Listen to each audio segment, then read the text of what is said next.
Tito, Vic at Joey, nag-alok kay Michael V na maging host ng Eat Bulaga muli. Pasasalamat ng TVJ kay Bitoy sa pagtanggi sa alok ng New Eat Bulaga noong nakaraang taon.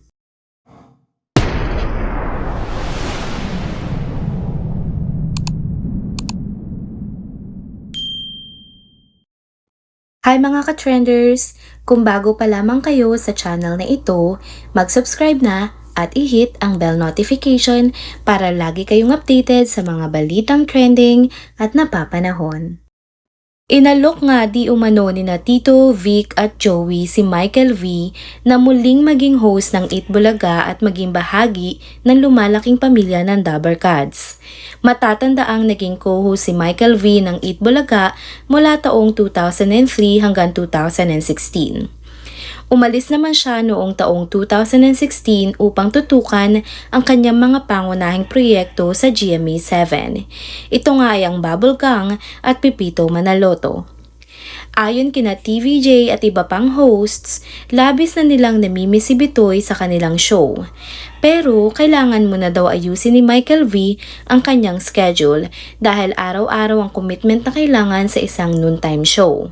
Hinihingi pa rin di umano ang pahintulot ng mula na sa namumuno sa GMA7 kung papayagan si Bitoy lumabas sa TV5 kung saan umeere ang Eat Bulaga. Noong mga nakaraang buwan nga, labis na nagpapasalamat sina Tito, Vic at Joey kay Michael V sa pagtanggi nitong tanggapin ang bagong trabahong inaalok sa kanya ng Tape Incorporated na pinamumunuan ni Romeo Halusos Jr. upang maging isa sa mga pangunahing host ng New Eat Bulaga. Nagkahiwalay ang Tape at TVJ dahil sa hindi pagkakaintindihan tungkol sa pagbabago ng format ng show. Nais ng mga bagong executive ng Tape Incorporated na magkaroon ng mas batang mga host ang Eat Bulaga dahil hindi na rin bumabata sina TVJ. Si Michael V nga ang tinuturing na pangunahing host na papalit sana kina TVJ dahil sa kanyang karanasan at kakayahan bilang host. Tiyak na mataas ang ratings ng show kung si Michael V ang magiging pangunahing host, ngunit malungkot na tinanggihan niya ang alok dahil sa kanyang malalim na respeto kina Tito Soto, Vic Soto, Joey De Leon at iba pang co-host ng show na naging malalapit din niyang kaibigan. Itinuturing ni Michael V na mga mentor niya sina TVJ at sinuportahan niya ang kanilang laban sa hidwaan sa Tape Incorporated. Pinahalagahan ni Michael V ang kanyang pagkakaibigan kina TVJ at may mataas na respeto siya sa kanila bilang mga orihinal na may-ari ng show. At hinangaan naman siya ng TVJ sa pagiging tapat at loyal na kaibigan at katrabaho nito. Ito nga ang mga naging komento ng mga Dabber Cats sa balitang ito. Sabi ni Alfredo Primero Uno, yan ang magandang karma pag marunong kang tumanaw ng utang na loob. Komento naman ni Buffy Cypher, idol ko yan, marunong rumespeto ng kapwa. Love you Bitoy. Saad naman ni Yoli Isguera, mas lalong gaganda ang tapatan ng It's Showtime at Eat Bulaga. Ang comment naman ni Marian Permano, he is one in a million solid Dabber Cats of the original Eat Bulaga. Kudos to you, Michael V. Dagdag naman ni Maricor Adifuen Cruzat, even not every day because he is also very busy and Michael V needs rest and time off. Sabi naman ni Wilma Leocadio, Thank you Bitoy for your good heart. Ikaw ang isa sa mga artista na malinis ang image kaya naman idol kita. Very versatile ka, ang husay at matalino. Komento naman ni Shiba Molina Jacob, mas okay si Michael kunin kaysa ibang artista. Balik niyo din si Jimmy Santos, yung mga original Dabber Cats. Dagdag naman ni Marlene Alonzo Soriano, saludo kami sa iyo Michael V. Kaya naman ang blessing ay nasa iyo dahil hanggang ngayon ay may respeto ka sa TVJ. Nakita nila ang potensyal mo kaya pinahalagahan ka at yan kaya hanggang ngayon malaki ang respeto sa iyo ng TVJ.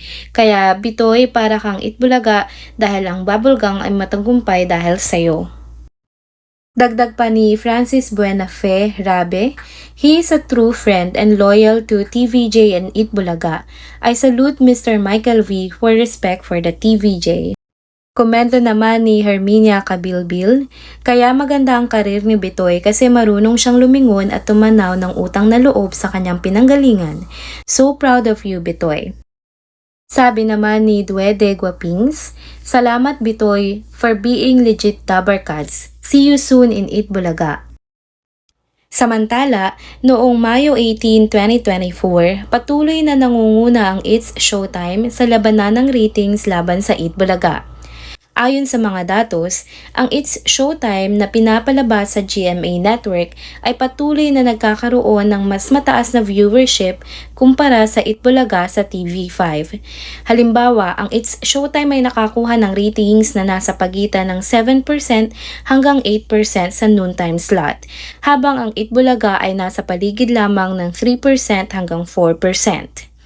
Ang tagumpay ng It's Showtime ay sinasabi ngang bunga ng kanilang makasaysayang paglipat ng pag-ere sa GMA7, kung saan nakakakuha ito ng 9.6 rating noong debut nito. Mula noon, patuloy na mataas ang kanilang viewership na halos doble sa nakukuha ng Itbulaga sa maraming araw. Bukod dito, nakatulong din ang estratehikong pagpuprograma ng It's Showtime at ang kanilang malakas na presensya online na lalo pang nagpapalawak ng agwat sa pagitan ng dalawang palabas. Ang pagbabagong ito ay nagpapakita ng malaking pagbabago sa tanawin ng noontime television na nagpapakita ng lumalaking dominasyon ng It's Showtime sa kanilang matagal ng katapat at karibal na show. At hanggang dito na lang po ang ating update para sa araw na ito. Kung nagustuhan nyo ang video na ito, huwag kalimutang mag-subscribe at pindutin ang bell notification para lagi kayong updated sa mga balitang trending at napapanahon. Salamat sa panonood mga ka-trenders at magkita-kita tayo muli sa susunod na video. Paalam!